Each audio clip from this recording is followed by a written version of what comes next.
Before I get into this video, I do want to mention that I do actually have a degree in geology, and a rather large module within that degree was all about the climate of the Earth in the present day, and the rest of geology is pretty much learning about the climate of the Earth through its million years of existence. What I'm trying to say here is, I know a damn lot about the environment and climate change. So when it came to my attention that on Friday, children were skipping on school to protest about climate action, I got rather annoyed about it. School pupils call for radical climate action in UK-wide strike. Thousands of young people walk out of lessons in protest at political inaction over crisis. Who thinks it's a crisis, apart from people who either want populations to reduce in rather genocidal ways, since apparently humans are the worst thing for the planet, which they aren't, or they are thinly veiled anti-capitalists because they believe that capitalists are destroying the planet with all the fossil fuels. It is rather a lot more complicated than that, but you wouldn't think that with the way that these protests have gone. Thousands of school children and young people have walked out of classes to join a UK-wide climate strike amid growing anger at the failure of politicians to tackle the escalating ecological crisis. There's no link to anything, and The Guardian always links to things that will prove their point. Organisers said that more than 10,000 young people in at least 60 towns and cities from the Scottish Highlands to Cornwall joined the strike, defying threats of detention to voice their frustration at the older generation's inaction on the environmental impacts of climate change. Now, this is similar to when Remain lost, and they blamed it on the older generations. When I say this is the politics of envy, I only say that because it looks like the politics of envy. Anna Taylor, 17, one of the most prominent voices to emerge from the new movement, said the turnout had been overwhelming. It goes some way to proving that young people aren't apathetic. We're passionate, articulate, and we're ready to continue demonstrating the need for urgent and radical climate action. Organisers estimated around 3,000 schoolchildren and young people gathered in London, with 2,000 in Oxford, 1,000 each in Exeter and Leeds, and several hundred in Brighton, Bristol, Sheffield and Glasgow. Well, at least Manchester, my good old hometown, wasn't a part of this madness. In London, the protesters held banners and chanted as police and onlookers watched. They blocked the roads outside Parliament, chanting, "Turn off your engines" at passing cars and "We want the chance for change now," before mounted police moved them away. There were 3 arrests in London in connection with the protests. A 19-year-old man and a 16-year-old girl were arrested for obstructing the highway, and a 70-year-old boy for public order offences. So when you say they're chanting "Turn off your engines" and "We want a chance for change now," do you want to mention this video as well?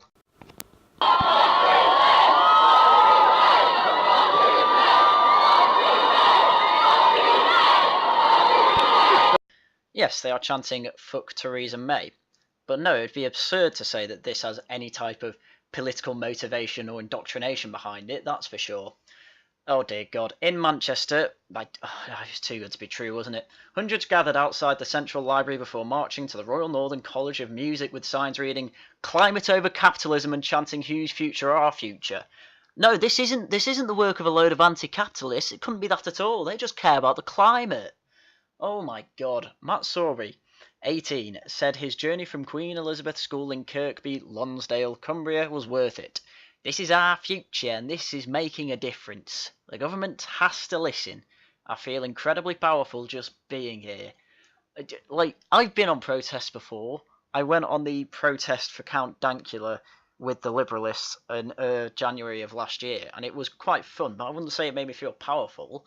It kind of just made me feel like I was getting frustration out of myself because of the way the state was going. I didn't really feel like I was changing anything, but hell, it's something, isn't it? Anyway, back to the article. The strike was supported by the Green MP Caroline Lucas and several French Labour MPs. Their leader, Jeremy Corbyn, tweeted that climate change was the greatest threat people faced, and young people were right to feel let down by the generation before them, and it's inspiring to see them making their voices heard today. Seems to be an awful lot of socialists supporting this climate movement. Yeah, no, totally not politically motivated. No, can't be politically motivated. There was also support from some Tory MPs, including the Energy Minister Claire Perry, although others criticised the protests. Downing Street said that while it was important for young people to engage with issues such as climate change, the disruption to planned lesson time was damaging for pupils, and I absolutely agree. I also want to point out Claire Perry is an idiot, but I will point out why later. It is important to emphasise that disruption increases teachers' workload and wastes lesson time that teachers have carefully prepared for, a spokesman for Number 10 said. That time is crucial for young people, precisely so that it can develop into top scientists, engineers and advocates we need to help tackle this problem, which would be exactly my point. Although since we can't have a proper debate in it, I think my personal opinions on this whole problem will stop me from trying to tackle the problem, because I really don't think it's that bad, but something still needs to be done about it. But I will save my own opinions on this for later. However, Greta Thunberg, who was some 16-year-old girl who just stood outside the Swedish parliament complaining about climate change, hit back at the Conservative government, saying that on Twitter that political leaders had wasted 30 years by not taking action against climate change. And this is a tweet. British PM says that children on school strike are wasting lesson time. That may be the case, but then again, political leaders have wasted 30 years of inaction, and that is slightly worse. This is a thing I really hate at the moment that's happening in politics. Kids who seem to just do something that kids do, which is either something not necessarily stupid, but just, they they fight back against the capitalist system in any way they can. They just become instant hits. And it doesn't make sense to me. These people don't know anything. They're 16. I didn't know anything at 16. I was still learning at 16, and I'm still learning now. But the thing is, I am doing these videos to get my own opinion out, to bounce back off the comments, because I've changed my opinion with the comments on YouTube before. But these people are just so hardwired to think that what they're doing is right, because, and I do mean this, of indoctrination through the schools, that they just become instant hits with the massive left-wing media.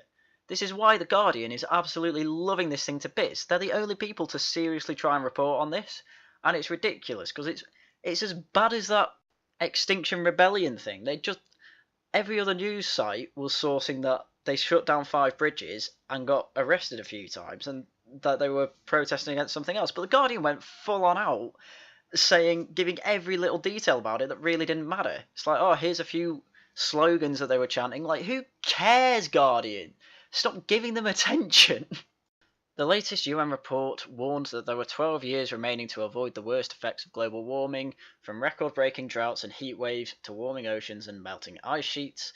In last week alone, scientists have warned of a catastrophic collapse of insect population with devastating consequences for humanity, and a separate report said human-caused threats to climate, nature, and the economy posed a danger of systematic economic collapse unless radical action is taken.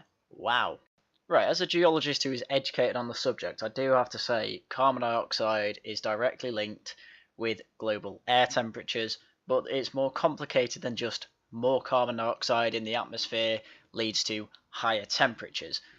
There are more factors such as the sun and aerosols that affect global air temperatures and surface temperatures and global warming in general.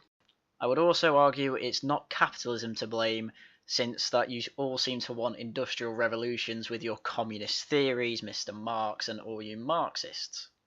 The young people taking part in Friday's strike called on the government to declare climate emergency, communicate the severity of ecological crisis, and change the curriculum to make the state of environment an educational priority. Every school teaches about climate change. I did geography up to GCSE, and then I switched to geology at A-level. Trust me when I say environmental problems and the effect that humans have on the planet are perfectly well shown in geography classes. Hell, they are even shown in school assemblies constantly, at least where I was. And my school had quite a few of the sceptical side in the science department. They also want recognition that since young people have the biggest stake in the future, they should be involved in the policy making, and are demanding that the voting age be lowered to 16. Fuck off, you don't know a damn thing. Earlier this week, more than 200 academics, including almost 100 professors, backed the strike, saying that the tragic and desperate facts of the unfolding climate emergency and the lack of meaningful action by politicians left young people with little option but to take matters into their own hands. You see, this is the thing about the whole protest. Now, the UN report warning that there's only 12 years left before we can stop the worst effects of global warming. I mean, it is well known on this channel that I really hate the UN, and I do not trust a damn thing that any of their reports say, because I know how much vested interest they have in themselves. I mean, for God's sake, I know I always mention this, But they do have Saudi Arabia, a place where you get your hand chopped off for thieving, is on the Human Rights Council. And they aren't exactly full on with human rights when it comes to the women. But the thing is that everyone here seems to just be saying, hey, come up with a plan. Hey, we need a plan, government. Why aren't you doing anything, government? Without realising that quite a few things are actually done. Hell, I think we're doing too much stupid stuff when it comes to environmental impacts in the UK. If anyone wants to, they can go back to my very first video on fracking, which shows that it is perfectly safe when done right and actually does less damage to the environment than coal mining and using oil, because it is a much cleaner burn. But you can't frack in the UK because you might get an earthquake that will feel like a watermelon just dropped on the floor. I will get into that later, but point being is that no one has a good answer to any of this apart from tear down capitalism. Literally, I'm going to get some of the signs up because these are ridiculous to give to children. I mean, look at these two signs in the middle and on the right. One's just having a go at Michael Gove because he's education secretary, I imagine, saying he must try harder. Well, okay, that's helpful, like, what the hell? And then the guy on the right's like, stop toxic Trumps. Like, and he's got a picture of a cow with a Donald Trump face. That just seems like an anti-Trump thing. I don't get the thing with the cow. Is he trying to say that cows give off methane, so we have to, like, have less cow farming? People starve without cow farming, dude. Come on. Just because you're rich enough to have a damn vegan diet doesn't mean that the people who are so poor they have to shop at Aldi to get cheap goddamn beef have any choice in the matter. I mean, let's have a look at this picture as well. What have we got in the middle here? System change, not climate change, from a socialist worker thing at the top. You're telling me that this isn't... Are you telling me this isn't the work of anti-capitalists? Because that's literally what a socialist is. It's an anti-capitalist. And you've got, I can see 3 in the foreground, then there's about 3 more in the background there, of the same banner from the Socialist Worker Party. But you're trying to tell me that they're just concerned about the climate. Right, okay. I also see one on the right there, renewable energy, and then it's got a wind farm thing. Right, a little fact about wind farms, right? It takes about 3.6 tons of copper per megawatt in a wind farm. That is a lot of copper, and do you know how many megawatts it takes to power a city? Being generous with the number, it's about 500 megawatts. So 3.6 times 500 means a lot of copper needs to be made for these damn wind farms, and that is inefficient, and guess what? Really bad for the environment. People really need to be educated on renewable energy. Renewable energy is quite good for a single source of power for a single house. It is in no way feasible at the moment to be using wind farms or solar energy, unless you're in the desert with solar energy, maybe, to power a big old city. Going nuclear would be my long-term solution to this. Anyway, I need to calm down a bit, so I'm just going to show you this BBC report, and I'm going to comment on it and hopefully not be too angry this time, but trust me, when it comes to kids, I get damn angry.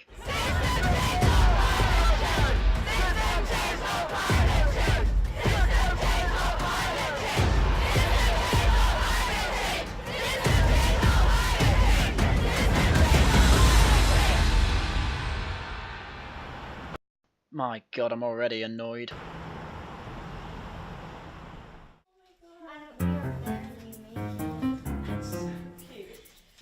So Friday I have school and I'm meant to be there in lessons, but instead I'm going to leave school with my friends and bring posters and make a ruckus about climate change. These students are going on strike to protest against climate change. Why the hell would you get her to say that just for the narrator then to say the exact same thing? This has nothing to do with the actual climate change or any substance of the argument, which she just doesn't have, but it just annoyed me. I don't know, I'm in a mood, let me complain. Missing school is not a decision that I think most of us have taken lightly, because education is so important, but when it's coming so close to the point of it becoming irreversible, that we really have to do something now. The climate of the Earth is reversible, and it always will be. The climate of the Earth has always had its ups and downs, and it's had its ups and downs due to either the amount of carbon dioxide in the atmosphere released by massive volcanoes known as flood basalts, or by, say, mountain building events that caused a lot of new minerals to be exposed to the elements and absorb carbon dioxide, or hell, when a lot more plants came onto the surface of the Earth and took out a lot of carbon dioxide from the atmosphere. And there are many more examples of where the climate's changed due to some perfectly explainable but perfectly miraculous change in nature. Yes, we are adding carbon dioxide to the atmosphere, but we are also perfectly capable of capturing it and throwing it back underground again where it should be. Little anecdote, but I have been asked before, how do you get carbon dioxide to stay in the same place for all those years? Well, I had to point out to him that oil and other fossil fuels managed to stay underground for a lot longer than we're going to be alive on the planet, and I just got an NPC angry face. I just wanted to point that out, because that's just how much people who are climate alarmists just don't understand the argument or the environment. Or the Earth. But luckily I'm a geologist. Some schools won't let their pupils go because they have to keep the children safe during lesson time. My personal view is strongly to support what young people are thinking. I think my generation hasn't thought strongly enough about it. But I think to not be in school today, for the disruption that causes, and also for the questions it raises over well-being, that to me is a misguided step. Considering the gravity of the issue, I would be fully willing to take any consequences given by the school. Stunning and brave, but it's in the back of my mind. I just can't help but think that they're only doing it because they get a free day off school. Because honestly, do you seriously think that if an entire year in the school doesn't turn up for classes that they'll all get in trouble? Do you really think that's going to happen? Come on, teachers these days, although I do have a lot of respect for them, they are underpaid to the extent that I really don't think they're going to care. I mean, honestly, I have seen nothing apart from seeing teachers saying, yeah, well, they shouldn't miss school, but I do agree that climate change is a bad thing, so maybe I'll just let them get away with it. I have not seen anything that has given me reason to believe that these kids are actually going to get in trouble. All that's happened is that some head teachers have said, yeah, this is bad, and the government has said, yeah, maybe they shouldn't be skipping school. But honestly, I just think they're empty threats, and I think these kids just want a day off school. Because who wouldn't want a Friday off school when you're going straight into half term next week? Like, literally, I would want to do that, and I'm not even on their side. Should we just have everyone move on to the ground? They can't stop. I think it's a really excellent turnout. Everyone's really positive and really into it and like really pulling together. Oh, that was so monotonous. It really just doesn't sound like her heart's in it. This is honestly, if you interviewed me on the day that I was at the Dankula March, I would have had emotion behind every damn word in my voice, and I bloody well did as well. Oh, for God's sake, these kids, man. Hundreds of young people joined in. They want the government to declare a climate emergency and for environmental issues to be taught more in schools. I remember being at school, and we had 3 whole lessons about the environment and how climate change affects the Earth. We had 3 of them for GCSE, compared with 1 on rivers. And when I did my geology degree, rivers were an entire module, as well as climate change being an entire module. It is overrepresented in schools already.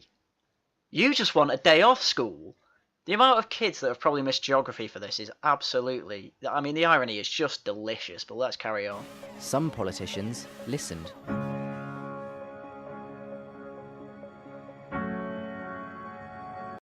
You know, for the amount of stick that the BBC get for being anti-Corbyn, that was incredibly pro-Corbyn. The only person that they pointed out was in support of this was Jeremy Corbyn. So many MPs tweeted out saying that they supported it and they only choose Corbyn. Come on.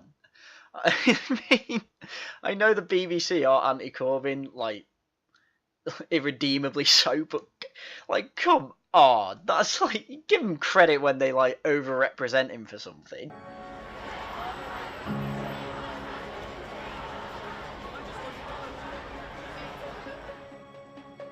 Many are optimistic about the future. It's time to say, hey, I know you don't care about this, but when I grow up and if I have children, that's going to ruin our lives, so do something about it. There is absolutely no fucking substance to any of this that I can actually critique. This is why I say it looks like they just want a day off school. You make a bloody poster and you shout at some people. What 16-year-old doesn't want to do that? What 16-year-old doesn't just want to create an uproar for no goddamn reason? Every bloody child is rebellious at some point in their life, and it is very, very, very overrepresented in the late teens. And I know this, and every human on the planet knows this, because they were all exactly the same. But I think it's just all summed up with a voice at the end when she was just saying, oh, well, what if I have kids? I know you don't care about it. I can tell you don't care about it.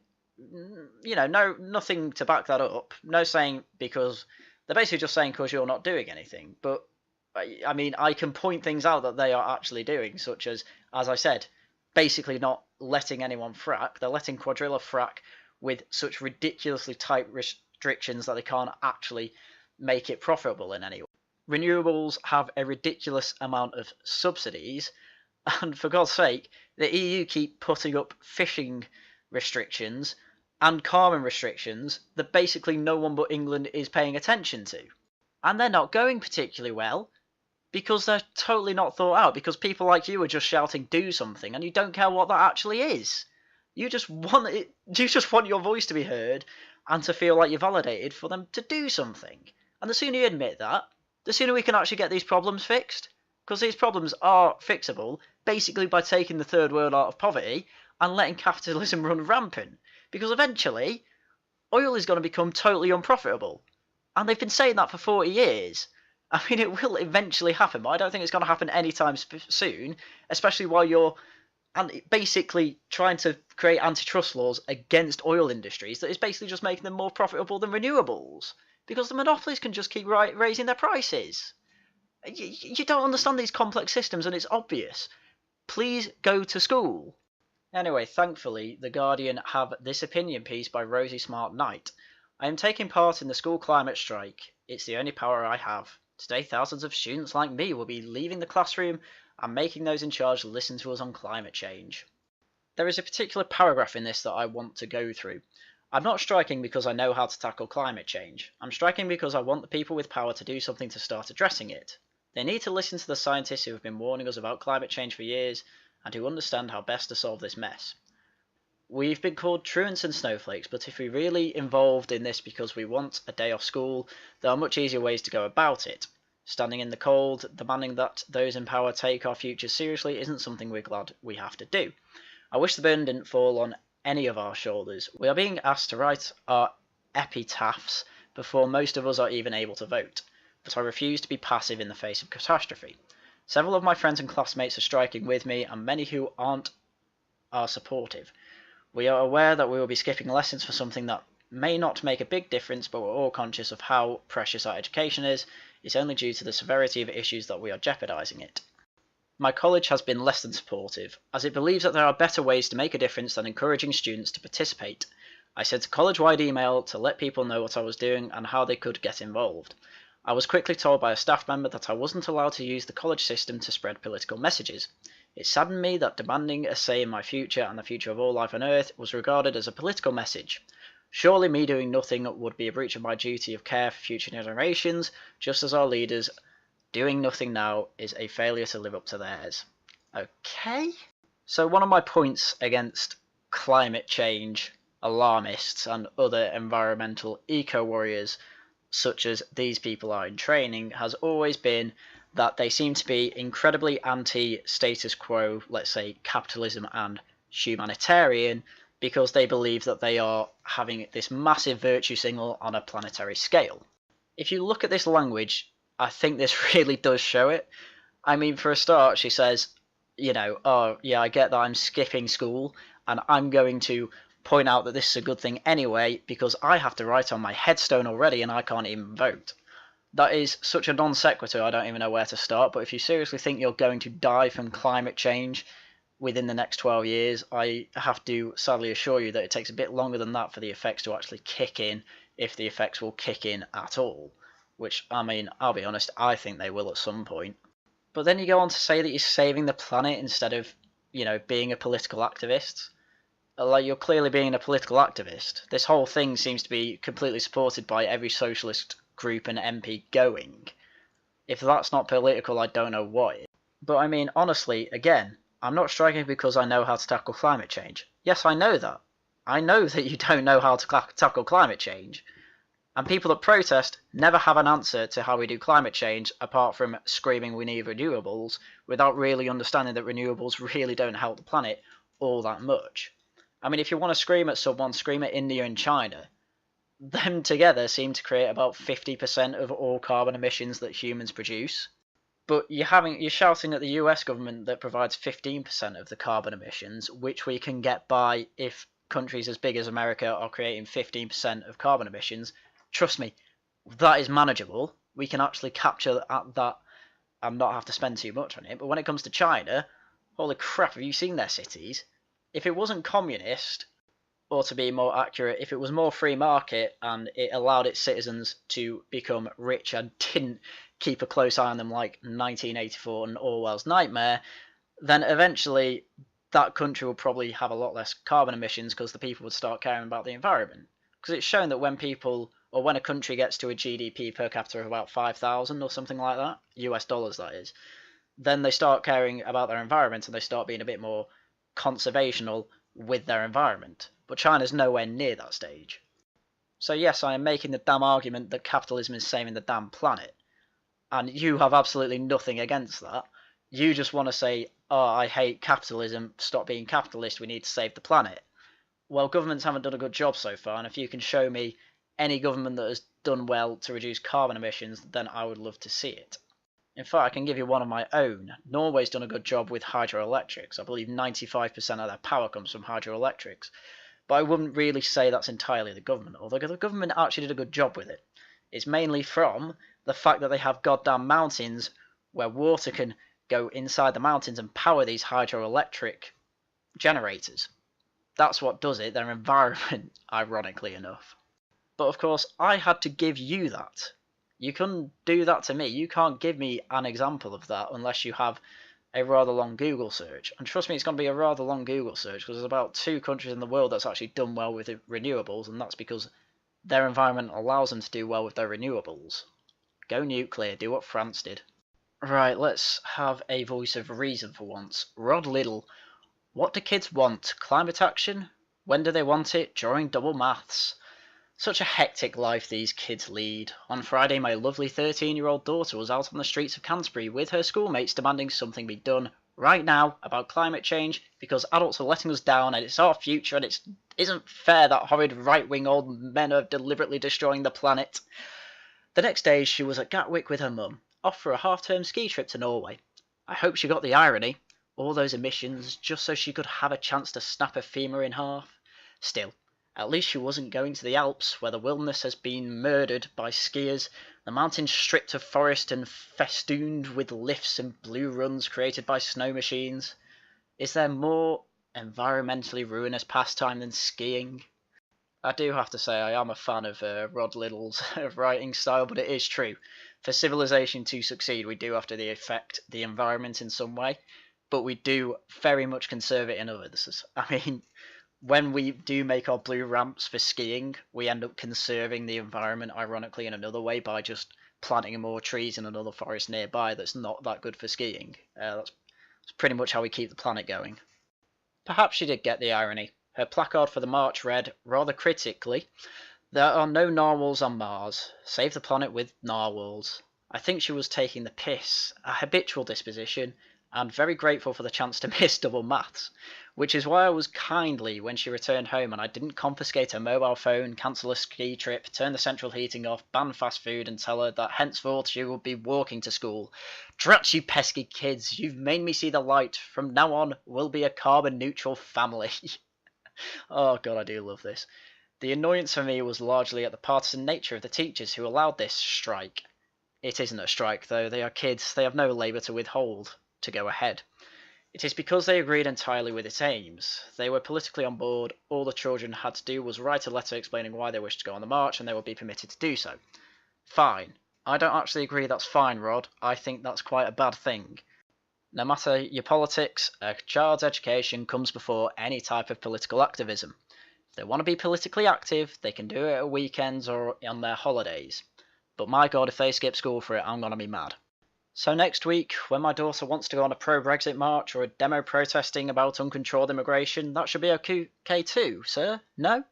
In my dreams, if she wrote a letter expressing her views on either matter, we'd have social services and the old bill round to our house before you can say Tommy Robinson. She'd probably be in care by the end of the week and fostered out to a Malian transgendered family. The Brexit March is a good case in point, actually. She really believes in that. On the issue of leaving the EU, she makes me look like Nick Clegg. But then she's, 13. When I was 13, I had a soft spot for the Bader-Meinhof gang, especially Ulrich. I don't know what the hell that is, but again, Rod Liddle being Rod Liddle. But he does raise a fantastic point. It's clearly partisan, and as I said before, I've had no reason to think that these kids are actually going to get in trouble for trying to leave this school. I think the teachers are basically just saying, yeah, you should go to school because they have to say you should go to school. Because I can't ever imagine a teacher saying, yeah, skip school, I don't care. The other political point being made by teachers is that it's their future garbage, part of a concerted attempt to portray young people, despite their palpable, desperate pig ignorance and lack of experience, as the holders of the truth, while castigating the older generation for being cynical, corrupt, and nearly dead, so they don't matter. In general, the younger left wing, the old right wing, so teachers and lefty politicians want the voting age lowered. Where's the lie? You'll have heard echoes of this in the Brexit debate, with asinine liberal commentators insisting that the majority in favour of leave have declined because they've died off. In fact, there's a whole website about that. Forgetting to add that the young couldn't be asked to turn out to vote, and that fewer than 1 in 3 16-year-olds gives a monkeys about politics, and that lots of kids who were 16 when the vote took place are now 18 or 19 and are a little wiser. Yeah, I agree, Rod, it is ridiculous. Those kids on the march have no idea if the issues surrounding global warming. If they did, they'd have been demonstrating outside the Chinese embassy at the country's relentlessly growing emissions, or campaigning for more nuclear plants. That's true. Better still, they'd have told Mummy not to pick up...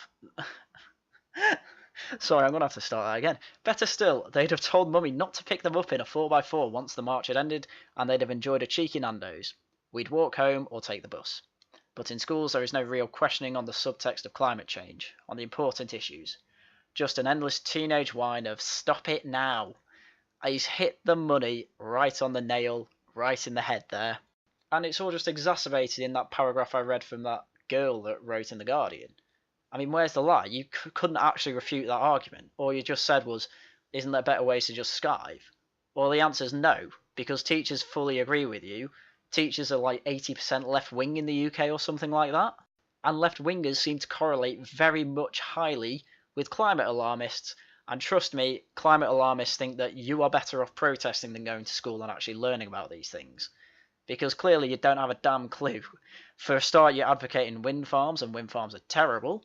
And secondly, there's a lot of socialist banners going about. You're being indoctrinated and you don't even know it, and I find that highly disturbing. But I'd like to end this video on a note. To any 16 or 17-year-old watching this that went on the climate march, I humbly invite you to a live stream with me. We can talk about these climate issues and what you actually think, and I'm actually a geologist, so you can trust me when I say that I will know what I'm talking about, and I'm happy to answer any questions you have, and I'm happy to debate any points you have, and trust me, it will be an interesting discussion. But in the meantime, all I can do is assume that you wanted to skive from school, because that's exactly what it looks like. As for the rest of you, I bid you farewell. This has been quite a fun video to make, and I will thank you very, very much for watching it. So, again, thank you very much for watching, and I'll see you next time.